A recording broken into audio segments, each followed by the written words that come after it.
ಕರಬದಿನ್ನಿಪುರದವರು. ಕಾಸಿಂದಾದ ಶರಣಾರೋ ಕರಬದಿನ್ನಿಪುರದವರು.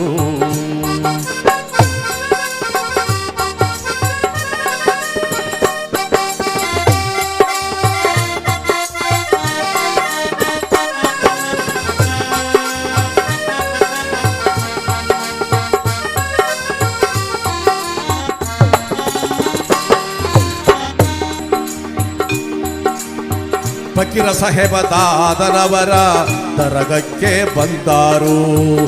ಹಿಂದೂ ಮುಸಲ್ಮಾನರು ಕೂಡಿ ಪೂಜಿಕೆಯ ಮಾಡಿದರು. ಫಕೀರ ಸಾಹೇಬ ದಾದನವರ ದರಗಕ್ಕೆ ಬಂದಾರು. ಹಿಂದೂ ಮುಸಲ್ಮಾನರು ಕೂಡಿ ಪೂಜಿಕೆಯ ಮಾಡಿದರು. ಬಡಿದ ಭೂತ ಪ್ರೇತಗಳನ್ನು ಬಿಡಿಸಿ ಓಡಿಸುವಾರು. ಬಡಿದ ಭೂತ ಪ್ರೇತಗಳನ್ನು ಬಿಡಿಸಿ ಓಡಿಸಿದವರು. ಮರಳಿ ಮಸೂದಿ ಗುಡಿಗೆ ಬಂದು ಮರಳಿ ಮಸೂದಿ ಗುಡಿಗೆ ಬಂದು ದಾದಾನವರು ಕುಳಿತಾರು. ಕಾಸಿಂದಾದ ಶರಣಾರೋ ಕರಬದಿನ್ನಿಪುರದವರು. ಕಾಸಿಂದಾದ ಶರಣಾರೋ ಕರಬದಿನ್ನಿಪುರದವರು.